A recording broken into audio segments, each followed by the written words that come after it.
안녕하세요. 네, 안녕하세요. 반갑습니다. 저는 대한교회 지금 교구에서 그리고 새가족부와 지금 전도부를 함께 섬기고 있는 권현철 목사라고 합니다. 저 처음 보는 분들이 많으시죠? 예, 방금 말씀하신 것처럼 이제 대한교회로 온 지가 한 2달 정도 된 것 같은데 이렇게 귀한 자리로 초대해 주시고 또 말씀 전할 수 있는 또 기회 주셔서 참 감사합니다. 제가 지금 보니까 이 자리에 참 많이 오셨네요. 예, 저 깜짝 놀랐습니다. 청년부가 이렇게 활성화되고 또 열심이고 또 예배를 사모하는지는 제가 미처 전 처음이니까 몰랐는데 그 어른보다 낫네요. 예, 진짜로 열심히 하시니까 제가 또 도전이 되는 것 같습니다. 우리 사무실에서 제가 배진호 목사님 바로 옆자리거든요.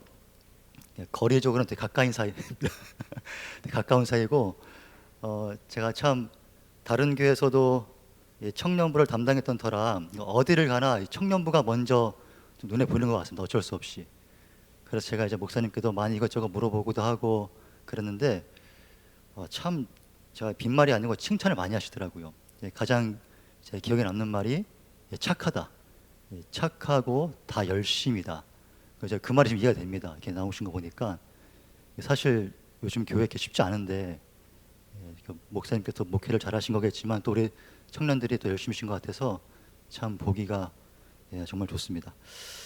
아, 아무튼 참 부럽습니다. 뭔가 모르게 이렇게 향수가 졌고 옛날에 아무튼 이렇게 좋은 목사님과 또 우리 형제 자매들 같이 사역하는 것 큰 축복이고 또 부러운 일이고 또 감사한 일인 것 같습니다. 우리 수련회 설교를 부탁받고 제가 어떤 말씀을 전해야 될까 참 고민을 많이 했습니다. 그래서 제 목사님께도 몇 번 설교 수정도 부탁드리고 했는데 참 제가 얼마 전에 좀 어려운 일을 겪었거든요. 최근 일입니다. 어려운 일을 겪으면서 작게나마 좀 깨달은 것이 있는데 그것을 여러분들과 좀 진솔하게 나누고 싶었습니다. 바로 우리가 고통 중에도 이 기도를 해야 되는가? 꼭 고통 중에도 기도를 해야 되는 것인가에 대한 문제예요. 결국은 제가 기도를 해야 한다는 것으로 물론 결론을 내리겠죠, 당연히. 하지만 우리가 기도를 왜 해야 되는가에 대한 정리가 필요합니다. 정말 중요합니다. 우리가 일반 종교처럼 어떤 비나이다 이런 어떤 공적을 쌓는 게 아니지 않습니까? 그냥 기도. 자, 먼저 우리 기도가 뭘까요? 가장 새가족들에게 하는 질문이기도 한데 기도가 뭘까요? 만약에 여러분의 친구가 혹은 믿지 않은 가족이 야, 기도가 뭐야? 너네 하나님 다 듣는다면서 다 아신다면서 근데 왜 기도를 왜 해? 라고 또 훅 들어온다면 어떻게 하시겠어요? 지금 빨리 대답을 한다고 생각하고 한번 정리해 보세요. 뭐라고 해야 되지?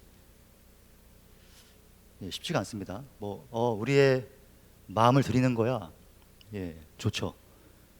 우리의 정성을 드리는 거야. 우리의 시간을 드리는 거야. 멋있죠. 또 그나마 우리에게 좀 가장 익숙한 정리가 뭐가 있을까요? 가장 많이 들었던 우리 하나님과 지금 뭐 하는 거야? 대화하는 거야. 그러니까 쉽진 않은데 어떻게든 우리가 답을 할 수는 있습니다. 들은 게 많기 때문에. 자, 이 기도 우리가 많이 못해서 좀 부끄러울 수는 있지만 그래도 하긴 합니다. 오늘도 열심히 하셨고 뜨겁네요 진짜. 우리 찬양팀도 너무 찬양이 좋으시고 우리 대표기도도 너무 내용이 좋으시고 정말 잘 훈련된 것 같습니다. 이 기도 우리가 힘들다 바쁘다 말하지만 예배 시간에 그리고 하다못해 이제 식기도 하잖아요. 밥 먹기 전에 또 어떤 중요한 시험 전에 취업 전에 면접 전에 혹은 이제 마음에 드는 이성이 생겼을 때 기도하시죠. 그때 가장 간절한 기도가 나오지 않습니까? 저 형제를 하나님 저 자매를 저에게 주시옵소서 이러면서 제가 이제 대학 시절에 저희 아내를 처음 보고 저는 그런 일이 없을 줄 알았는데 정말로 신기하게도 진짜 한눈에 뿅 가더라고요.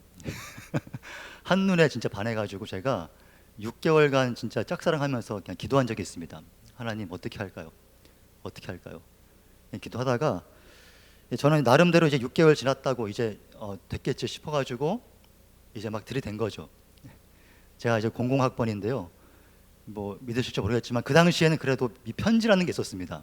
지금은 뭐 당연히 없겠지만 이 편지로 그래도 마음을 주고받는 시절이 그때였던 것 같아요. 그나마 편지도 주고 만나자 그러고 막 따라다니고 하니까 저희 아내가 그 당시 말로 좀 험한 말이긴 한데 이제 워드 그대로 제가 미친놈인 줄 알았다고 해요. 덩치도 크고 이제 군대 갔다 온 사람이 막 머리는 짧고 막 따라다니니까 뭐 이런 사람이 다 있나 싶어가지고 진짜 좀 무서웠다고 합니다. 아무튼 우리가 무엇을 위해 기도한다는 것은요, 그래도 하나님이 들어주실 것이라는 그 기대가 있기 때문이 아닙니까?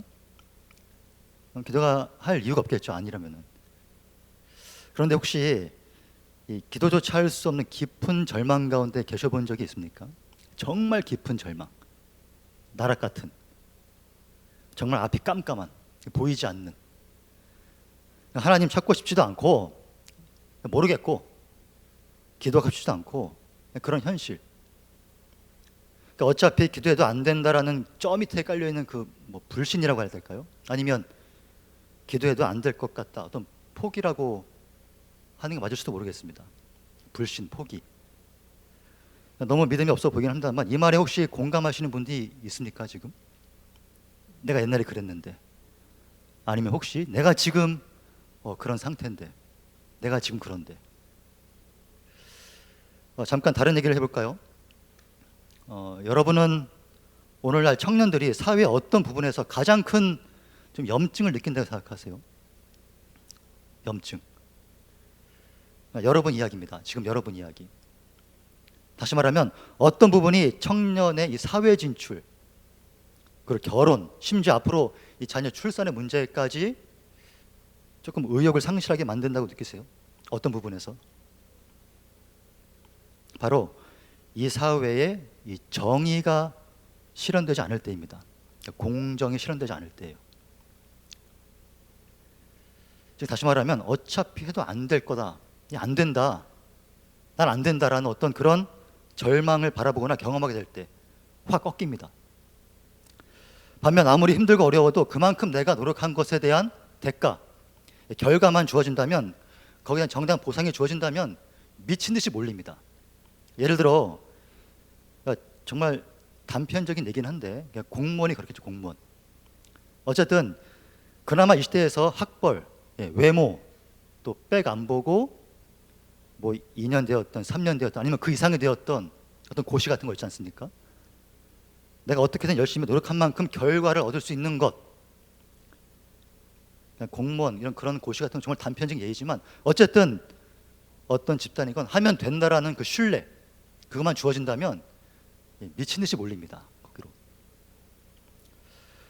그런데 나는 죽도록 이렇게 노력했는데 어떤 사람은 빼겠다는 이유로 슥 대기업에 들어가고, 슥 뭐죠?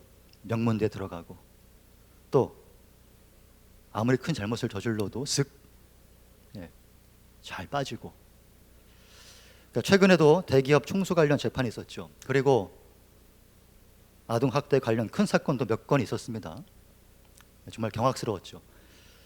여기에 온 국민이 왜 그렇게 집중하고 꼭 내일처럼 그렇게 관심을 가졌습니까? 내일도 아닌데.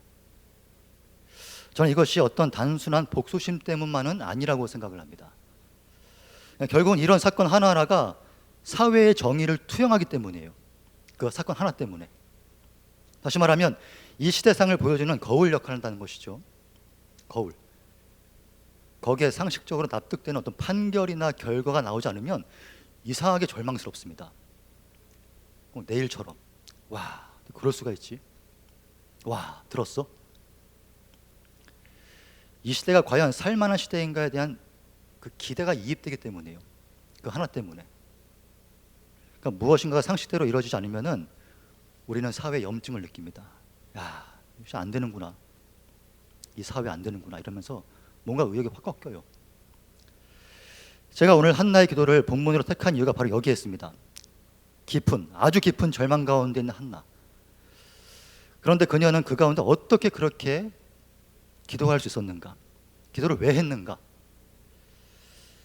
여러분 잘 아시는 대로 당시는 우리에게 성경이 사사기록 익숙한 이 사사시대입니다.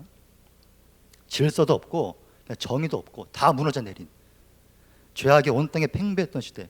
그러니까 비정상이 정상이던 시대예요. 상상이 되십니까? 그 중심에 한나가 있었어요. 한 해석가는 당시를 가리켜서 이 실패한 이스라엘이라고 좀 과격한 표현을 했습니다. 흔히 오늘날 우리가 사용하는 헬조선과 크게 다를 바가 없어 보여요. 비슷한 뜻인 것 같습니다.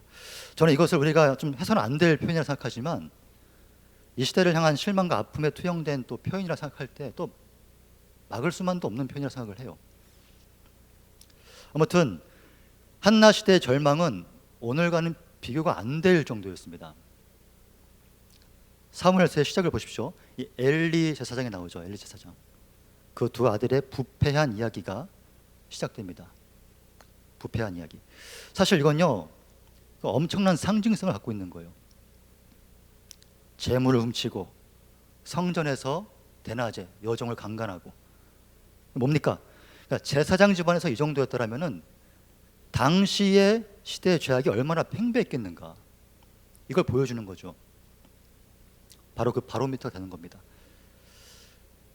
생각해보세요. 성전에서도 대낮에 강간이 벌어지는 시대, 실제로 사사기를 보십시오. 뒤에 있는, 앞에 있는 토막살인, 동성애, 집단 강간, 이런 게 진짜 정말 아무렇지도 않게 나와요. 그냥 쓱 지나가듯이 마치 그 시대 일상처럼 나옵니다. 놀랍게도. 자, 당시 엘리 집안의 부패가 보여주는 또 하나의 상징성은 더 이상 기댈 곳이 없다라는 거예요. 어디에 기대되냐 우리가. 정의 기준이 없는 겁니다. 사실 저는 뭡니까? 그러니까 사회가 스스로 문제를 해결할 수 있는 어떤 그 자생 능력이 없다는 거예요. 더 절망이죠. 그래도 좀 괜찮아지겠지. 좀만 지내보자. 나아지겠지. 이런 기대를 할 수 없는 시대. 자, 그 가운데 한나가 지금 기도를 합니다. 그래서 더 귀한 기도죠. 어쩌면 그 성경 표현대로 희귀한 기도일 수도 있습니다. 그런데요, 오늘 한나의 기도를 보세요. 이 당시의 시대상을 생각할 때 암울한 시대를 여는 어떤 위대한 기도라고 보기에는 뭔가 좀 아쉽습니다. 그렇죠? 어떤 이 위대한 거창한 기도가 아니에요. 아들을 달라는, 그러니까 자기 아들을 달라는 지극히 개인적인 기도.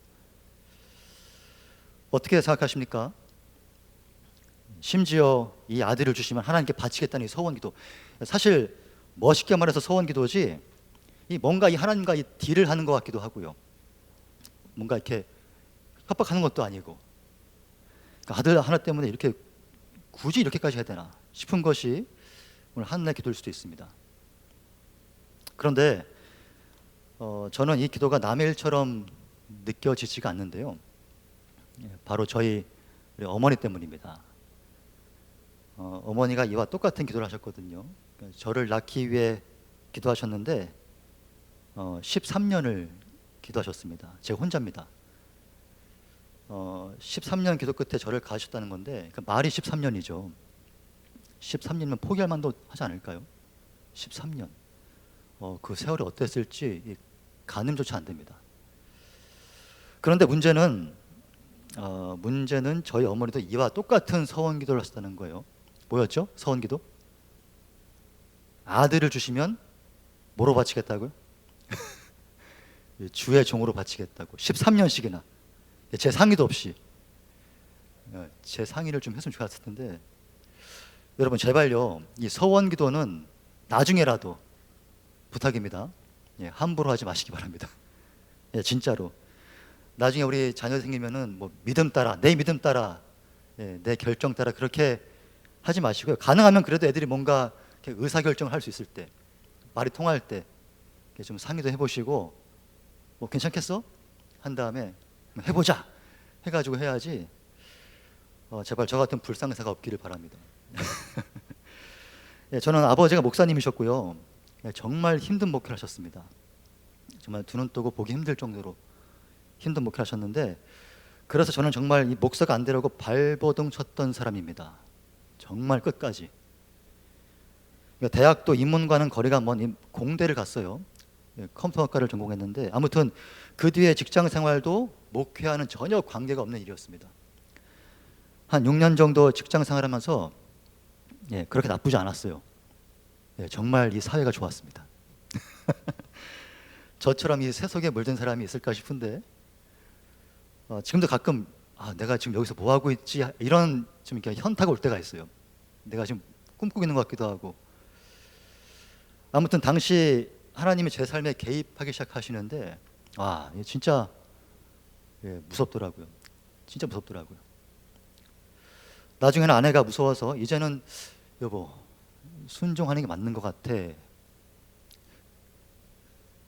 당시 우리 큰아이가 있는 상황에서 뒤늦게 신학을 결심했습니다. 그러니까 아내는 일을 하고 제가 공부하고 아내가 참 고생을 많이 했죠. 그러니까 저는 말 그대로 끌려와가지고 지금 이 자리에 있는 것 뿐입니다.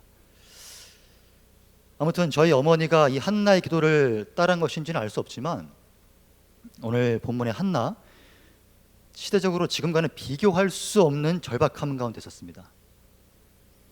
한나는 단순한 이 불임의 문제가 아니에요. 오늘날 여성들에게는 정말 죄송한 표현이지만 당시의 여성은 인구조사에도 들어가지 않을 정도로 어떻게 보면 이게 사람 취급 못 받은 거죠. 단 한 여성으로서 가장 그래도 가치 있는 삶을 인정받을 수 있던 것 뭐가 있을까요? 간단하겠죠. 출산. 아브라함 때의 라헬과 레아를 보세요. 라헬과 레아 경쟁하듯이 저는 그 장면을 보면서 전쟁처럼 봤습니다. 와, 앞으로 민족 간의 전쟁을 이렇게 먼저 표현하는구나. 멋있다. 그렇게 봤어요. 보십시오. 자신이 안 되면은 여종을 붙여서 날린 거예요. 막 애 날려고. 그들이 그렇게까지 한 이유가 있습니다. 우리는 지금은 상상할 수 없는 그 시대에 그들이 살았기 때문이겠죠. 그 이유가 분명히 있었을 겁니다. 한나를 보십시오. 불임입니다. 불임. 이건 사실 안타까움을 넘어서 절망이에요. 그 시대의 절망. 당시 여성으로서는 지금 미래가 닫힌 겁니다. 완전히. 자, 그 가운데 분인나가 아기를 낳기 시작하니까 지금 한나가 어땠겠어요? 그 마음이, 그 조급함이. 성경에서는 분인나가 괴롭혔다 이렇게 묘사했지만 저는 이것이 당시의 사회성을 보여주는 거울이라 생각했습니다. 그러니까 한 집안에서, 그것도 가족이 이런 대우를 받았다면 동네와 더 나아가 지역과 사회에서 하나는 도대체 어떤 존재였을까? 어떤 대우를 받았을까? 그러니까 그 괴롭힘이라는 것은 이런 말할 수 없었겠죠. 무시. 당시 괴롭힘을 통해서 이 거울을 통해서 당시의 시대상을 볼 수 있는 것입니다. 자, 그것은 오늘 본문 그녀의 기도를 통해 더 분명히 드러납니다. 사실 오늘 한나의 기도는 이 기도라기보다는 절규에 가까워요. 또 외침, 절규.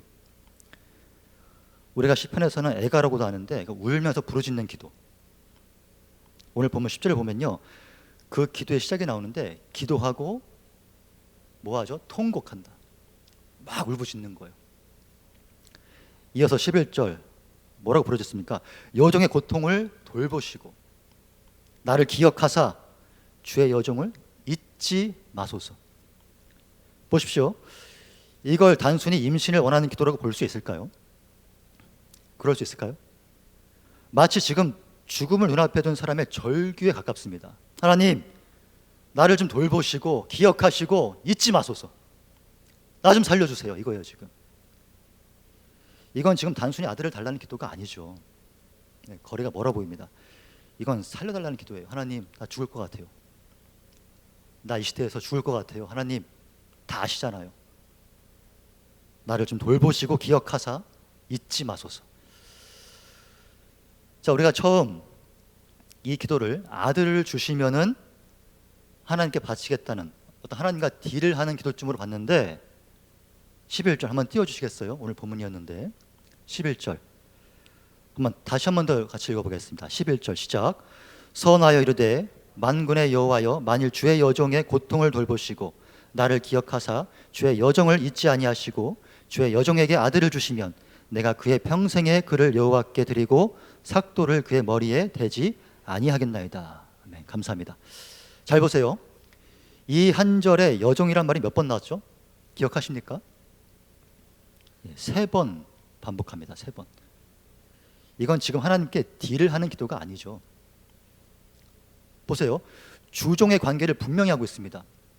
그러니까 내가 종이라는 것은 상대방이 좀 주인이라는 거예요. 3번씩이나. 결국 내 삶의 주관자, 주인이 당신이십니다. 살려주세요. 이 고백의 믿음의 기도인 것입니다. 이 절박함 가운데 터져나오는 이 신앙의 고백이에요. 하나님, 나는 종입니다. 하나님만이 나를 살릴 수 있습니다. 이 종을 불쌍히 여겨 주시옵소서. 사랑하는 여러분, 여기서 우리는 한 가지 생각해 볼 것이 있습니다. 하나님은 그녀에게 왜 이런 시련을 주셨을까요? 왜? 제가 지금 하나님이 그녀에게 이런 시련을 주셨다고 말씀드렸는데 네, 맞습니다.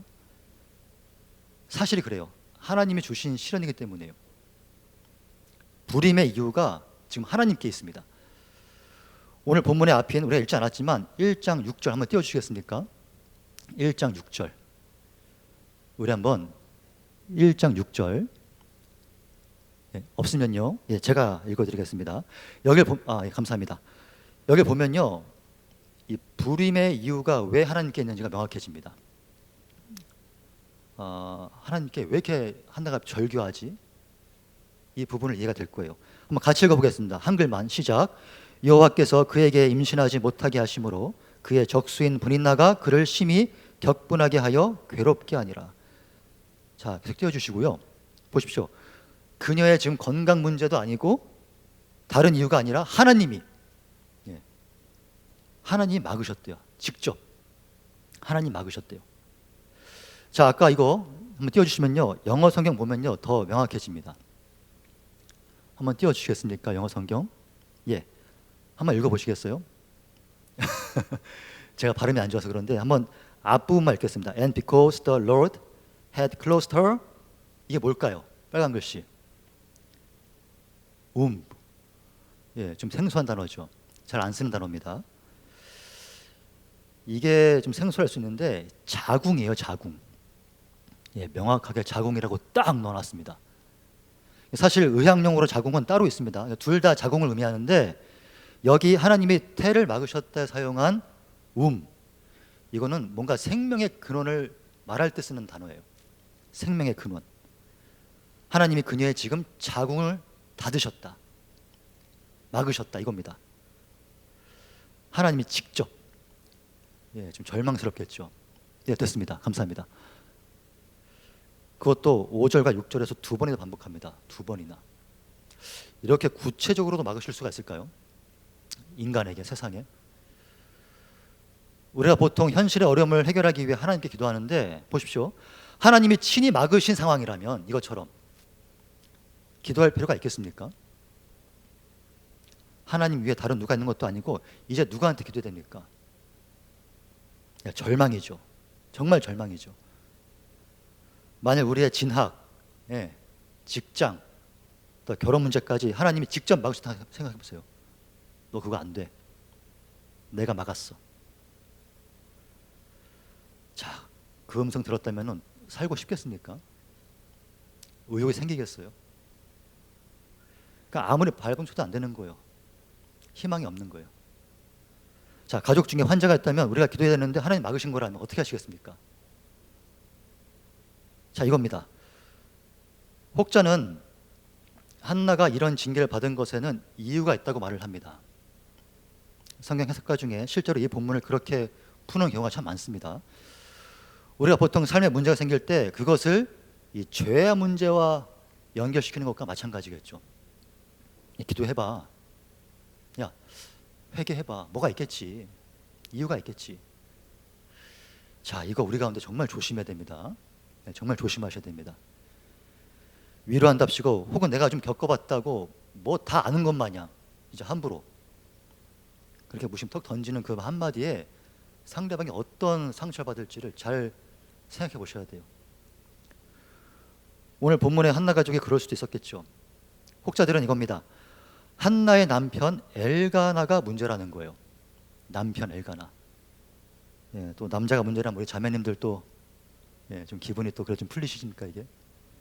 예, 하여튼 솔직히 인정하는데 예, 남자가 좀 문제긴 예, 문제인 것 같아요.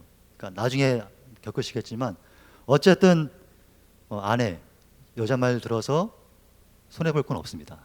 예, 그건 분명한 것 같습니다. 자, 아무튼 이 사무엘상 1장 1절에 나온 그의 출신 이게 문제라는 거예요. 그의 출신. 그리고 역대기에 기록된 족보를 봤을 때 그는 지금 레위 지파가 분명합니다. 기억하실지 모르겠어요. 레위 지파는요 출애굽기에서 구별된 지파로 그러니까 제사장 지파로 선별된 족속입니다. 다시 말하면 성직자 가문이에요. 성직자 가문. 자, 그런 자가 첩을 두다니 이겁니다. 그들의 논리는. 물론 당시에는 흔한 일이긴 했지만 그렇다고 이것이 하나님의 뜻은 아니었거든요. 이거 중요합니다. 한 시대의 대세가 곧 정상은 아닙니다. 절대 아닙니다. 어느 시대나 충분히 비정상이 대세가 될 수 있습니다. 지금도 마찬가지입니다. 자, 오늘 본문 하나님은 창세기 창조기사에서 남자와 여자를 만드시고 분명히 이러므로 남자가 부모를 떠나 그의 아내와 합하여 둘이 한 몸을 이룰지라. 둘이 한 몸을 이룰지라. 일부 일처는 하나님의 창조 질서예요. 이건 어떠한 것으로도 변명거려 되지 못합니다. 그러나 성경이 엘간의 잘못이라고 명시하지 않았습니다. 이 부분에 대해서는 지금 함구하고 있어요. 그러니까 시족 사회에서 어쩔 수 없이 어떻게든 가문을 이어가야 하는 엘가나의 그 당시 가문 가운데 정말 어쩔 수 없는 결정이었는지 우리가 알지 못하겠죠. 그러니까 무조건 정죄할 수만도 없습니다. 그 상황을 모르니까. 또 엘가나가 처음부터 한나와 브닌나 이 두 아내를 함께 얻은 것인지도 확실치 않습니다. 그러니까 한나의 이름이 먼저 나오고 브닌나가 나오니까 아, 한나가 본처고 브닌나가 후처인가 보다 이렇게 짐작만 할 뿐이에요. 그러니까 중요한 것은 우리가 이유는 모르겠지만 하나님이 직접 한나의 태를 지금 막으셨다는 거예요. 성경에 다른 건 다 생략합니다. 대신 이건 지금 강조하고 있어요. 하나님이 막으셨다. 친히. 하나님이 고통을 주셨다. 하나님이 지금 절망을 주셨다. 자, 그렇다면 우리가 궁금한 건 이거겠죠. 다 알겠다 이거예요. 그런데 하나님이 왜 그러셨나? 한나에게 왜 그러셨을까? 도대체 죄도 없는 그 가엾은 여인에게 하나님은 왜 그러셨을까? 자, 그 이유를 당시 한나의 시대상에서 좀 찾아보면 좋겠는데요. 아까도 잠시 언급했지만 이 당시는 사사시대입니다. 이 앞에 사사기가 자기 소견대로 행하면서 그 패역한 시대 그걸 다 그리고 있는 큰 그림이라 봤을 때 우리가 지금 보고 있는 사무엘서는 그 사사시대의 한 가정의 이야기로 지금 줌인해서 들어가는 거예요. 또 바로 엘가나의 가정. 또 거기서 한 번 더 줌인 들어가서 지금 한나의 이야기 그 기도 내용으로 쑥 들어간 겁니다. 자, 이제부터 잘 생각하셔야 됩니다. 지금 사무엘서예요. 그죠? 시작은 한 가정의 이야기로 들어갔지만 사실 이 사무엘서 전체의 주인공은 누굴까요? 이 전체의 주인공 사무엘서 잘 생각해 보세요. 이 사무엘서는 아주 극심한 혼란기인 사사시대로부터 반대로 왕정시대의 전환을 기록한 책입니다. 정말 중요한 책입니다. 다시 말씀드릴게요. 중요합니다. 사사기에서 계속 강조했던 게 뭐죠? 사사기에서 당시에 뭐가 없어서 그 지경이었다? 예, 왕이 없어서. 그러니까 역으로 생각하면 왕의 필요성을 계속 언급한 거예요. 야, 왕 필요하겠지, 이거예요. 사사기는 계속 밑밥을 까는 겁니다. 그 가운데 이제 드디어 사무엘서로 넘어왔습니다. 자, 그럼 가장 큰 화두가 뭐겠어요? 이제 네, 왕. 그 패역한 시대에 그토록 원했던 왕. 그 왕이 과연 누가 될까? 다시 말하면 이스라엘 회복과 부흥기가 누구로부터 시작될 것인가? 그 주인공이 누굴까? 자, 누굽니까? 예, 다윗이죠, 다윗. 사무엘서의 다윗. 어쩔 수 없어요. 사무엘서의 주인공이라면 자타공인 다윗입니다. 그러나 보십시오. 사무엘서는 다윗의 출생 이야기로 시작하지 않아요. 신기하게도. 그 가문의 이야기로도 시작하지 않습니다. 다른 위인전기의 평범한 시작처럼 그렇게 어떤 신화적인 이야기로 시작하지도 않습니다. 그 다윗이 누구에게 기름 부음 받았는가? 그리고 그에게 기름 부은 선지자는 누구의 기도로부터 잉태되었는가? 바로 그 엄마 한나. 자, 이 한나의 부림, 그리고 그녀의 기도, 그것도 아들을 원하는 서원 기도, 다윗과는 전혀 무관해 보이는, 아무도 관심 갖지 않는, 정말 생뚱맞죠, 사실. 어떻게 보면은 사무엘서는 한 불임 가정의 이야기, 그 서원 기도부터 이야기를 시작합니다. 아무도 주목하지 않았던, 정말로 당시에 인구 조사에도 들어갔던 그 한 여인, 불임 되든 말든 그 절망적인 삶을 먼저 소개하고 있어요. 절규를 지금 조명합니다. 칠흑 같은 어둠 가운데 한 여인의 기도를 지금 핀 조명처럼 쫙 비치고 있는 거예요. 마치 무대에서 비치는 것처럼. 무엇입니까? 절망 속에서도 희망을 바라보고 기도하는 그 식어져가는 그 시대의 심장이 다시 누구로부터 뛰는가? 그 한 줄기의 피를 내뿜는 박동 소리를 지금 주목하고 있는 것입니다. 하지만 사랑하는 여러분, 이 당시 한나는 얼마나 힘들었을까요? 당사자는. 이런 하나님의 큰 뜻을 그냥 몰랐습니다. 어찌할 수 있겠어요? 우리는 지금 그 뒤의 역사를 다 알죠. 보고 있으니까.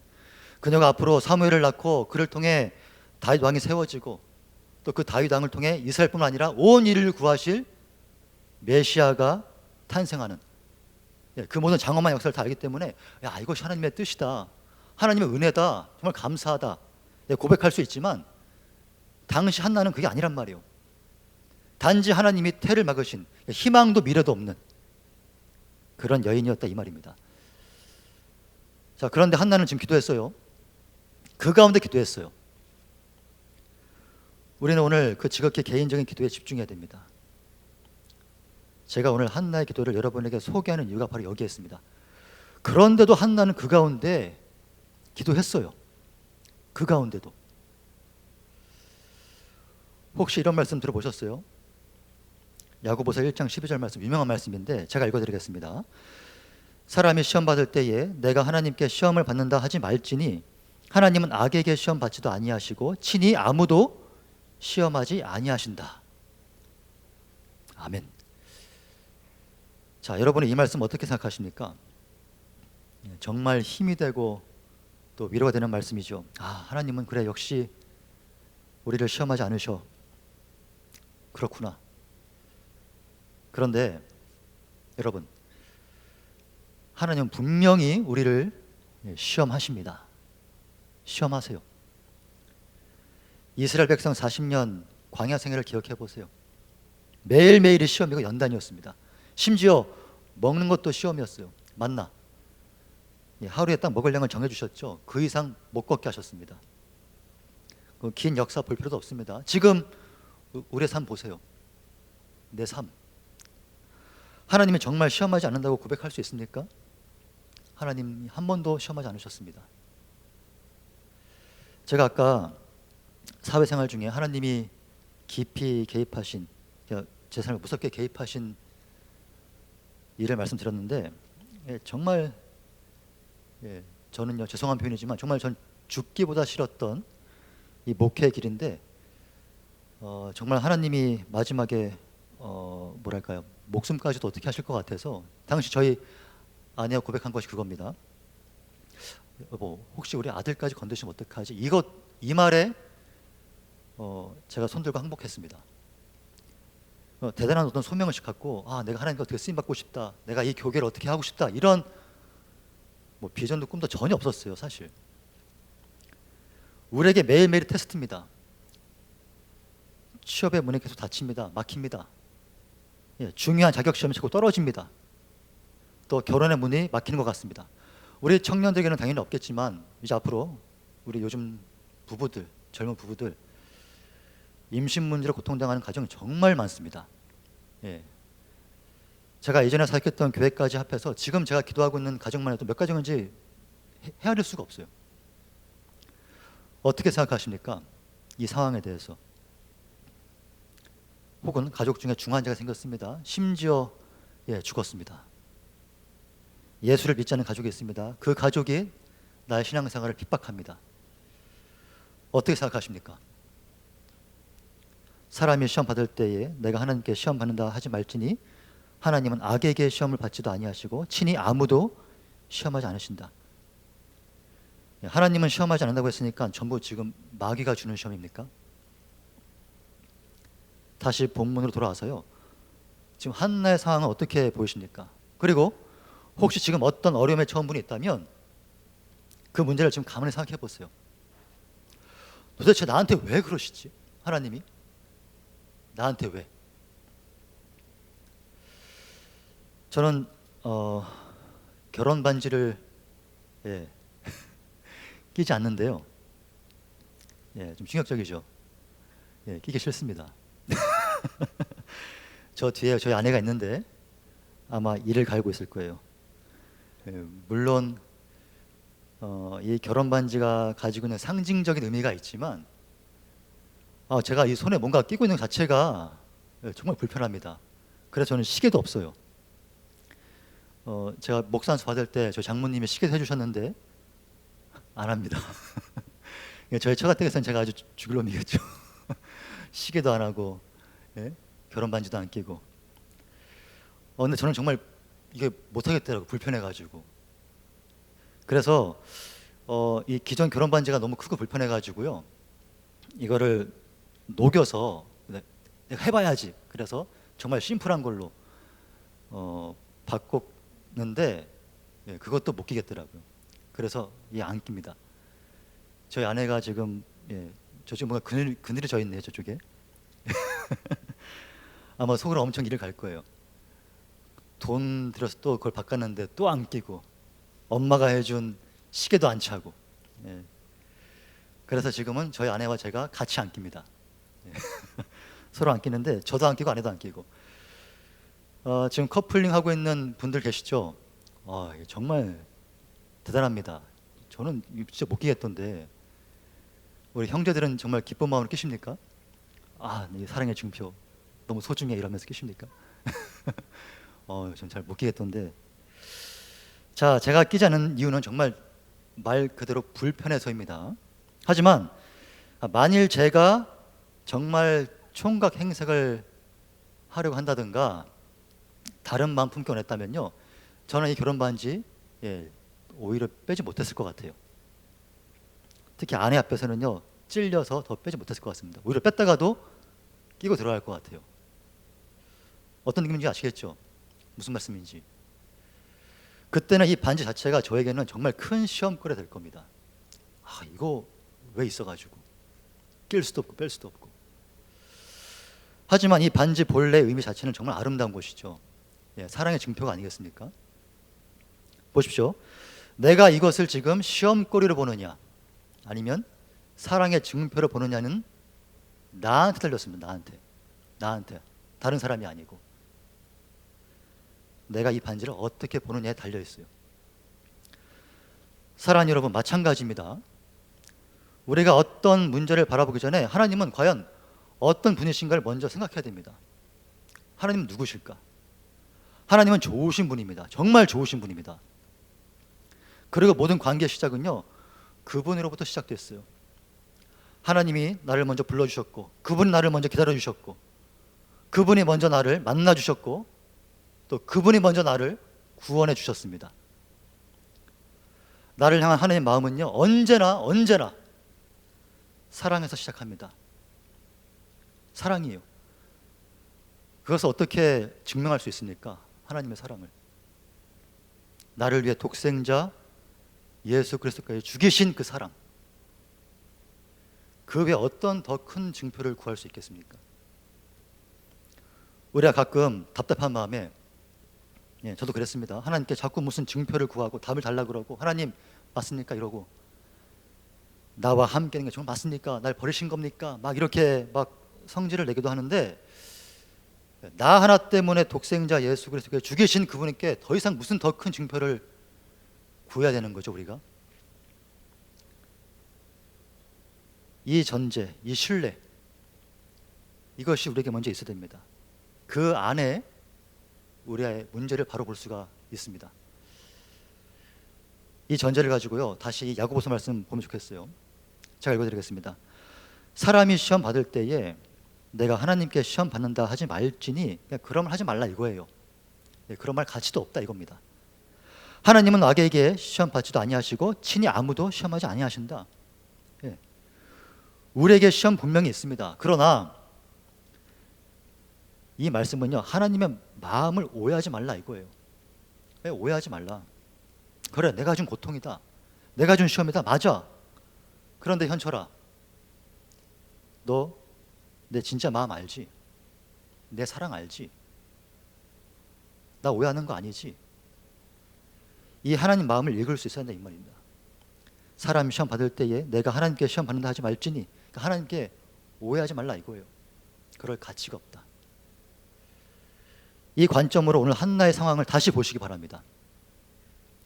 그녀에겐 정말 힘들었지만, 그녀에겐 정말 그 당사자에겐 절망이었지만, 또 고통이었지만, 사랑하는 여러분, 이 한나의 기도를 통해 이스라엘 회복의 장엄한 역사가 시작되고 있음을 볼 수 있어야 됩니다. 위대한 기도죠, 사실. 한나의 기도를 통해 전개되는 이스라엘 왕권의 역사를 바라볼 때, 하나님은 당신의 원대하신 계획을 이루기 위해 지금 한 여인의 기도를 기다리신 것이 분명합니다. 사랑하는 형제 자매 여러분, 기도할 것이 많죠. 정말 많죠. 저도 최근에 어려운 일을 겪으면서 정말 절망 가운데 있었습니다. 우리 아내가 같이 알고 있습니다. 삶의 어려움, 막막함, 앞이 보이지 않는 상황 많으실 겁니다. 그 분명한 것은요, 앞으로 삶의 연륜을 쌓일수록, 사회적으로 또 책임이 커질수록, 또 가정에서 딸린 식구들이 많아질수록 우리의 고통과 어려움, 시험은요, 지금보다 훨씬 더 많아질 겁니다. 이건 분명합니다. 그 가운데 우리는 누구를 과연 붙들어야 하는가? 그럼에도 내가 지금 누구에게 매달려야 되는가? 그 중심을 절대로 잃어서는 안 됩니다. 오늘 말씀을 잘 기억하시면 좋겠어요. 하나님의 태를 막으신 그 절망 가운데서도 다시 하나님께 간절함으로 나갔던 한나, 하나님이 주목하고 또 성경의 그 역사 가운데 주목할 정도로 극심한 절망과 고통 가운데 있던 한나였지만, 그 고통이, 그 어려움이 한나를 집어삼키지 못했습니다. 왜입니까? 그가 처한 환경에서 그녀가 지금 가장 옳은 결정을 했기 때문이에요. 그 어려움 속에서 가장 옳은 결정을 했습니다. 문제의 원인이 주께 있다면, 그래요, 알겠습니다. 이게 주님 때문이라면 제가 주님께 더 매달리겠습니다. 이거였습니다. 그녀는 가장 옳은 결정. 오늘 한나의 서원기도, 아들을 주시기만 하면 하나님께 바친다는 기도, 아들을 평생에 구별된 나실인으로 바친다는 기도, 이건 종신이에요. 종신. 나실인은요, 부모가 죽어도 장례에 오지 못합니다. 이 기도가 그녀의 바람대로 응답된다면요, 그녀는 다시 자식이 없는 여자가 됩니다. 이거 아셨어요? 한나의 기도는요, 우리가 생각하는 그런 기도가 아니에요. 사실 위대한 기도입니다. 왜 이렇게 아들의 목숨 거나 그렇게 보지 않으시면 좋겠습니다. 처음에는 아들을 원한 그녀였지만 하나님을 만나는 깊은 기도 속에서 그녀의 기도의 제목이 바뀌었습니다. 민족의 회복을 원하는 기도. 사랑하는 여러분, 우리가 고통 중에도 절망 가운데도 기도해야 될 이유가 바로 여기에 있습니다. 문제 앞에, 그냥 고통 가운데 하나님 바라봐야 됩니다. 하나님 바라보셔야 됩니다. 그게 가장 옳은 결정이에요. 그것만큼 옳은 결정이 없어요. 힘들수록, 또 급할수록, 급하죠. 앞이 보이지 않을수록 세상에 배신감이 들수록 하나님 붙드셔야 됩니다. 그게 가장 옳은 결정입니다. 문제가 있을수록요, 문제에 집중해서는요 답을 찾을 수가 없어요. 문제 해결이 문제에 있지 않기 때문입니다. 하나님께 있습니다. 문제 앞에 겸손해 주시길 바랍니다. 겸손이 뭐예요? 나를 부인하는 거예요. 그리고 내 어리석음과 나약함을 인정하는 거예요. 네, 맞습니다. 그리고 하나님 바라보는 겁니다. 그게 겸손입니다. 그게 문제 앞에 겸손해요. 문제 앞에 하나님 바라보지 않는 것처럼, 그것처럼 하나님 보시기에 교만한 모습이 또 있을까 싶습니다. 우리 교만하지 맙시다. 저는 우리 가운데 단 한 사람도 삶의 고통 가운데, 어려움 가운데 이 같은 실수 저지르지 않기를 바랍니다. 하나님 우리를 늘 사랑하실 수밖에 없는 분입니다. 그러실 수밖에 없어요. 세상은 힘들다 어렵다 말하는 올해 2021년이지만 저는 오히려 그 가운데 우리 모두가 하나님을 더욱 신뢰하고 의지하는 한 해가 되기를 바랍니다. 분명히 그렇게 될 수 있습니다. 문제 앞에 통곡하세요. 제발 통곡하세요. 부르짖으세요. 할 수 있잖아요. 매달리세요. 하나님께. 한나가 마음이 괴로워서 여호와께 기도하고 통곡했습니다. 통곡하여 나를 향한 하나님의 계획과 크신 사랑을 신뢰하시고 앞으로 모든 문제 가운데 겸손히 하나님만을 의지하며 나아가실 수 있는, 문제 고통 가운데 가장 옳은 결정을 할 수 있는 우리 모두가 되기를 주님의 이름으로 간절히 축원합니다.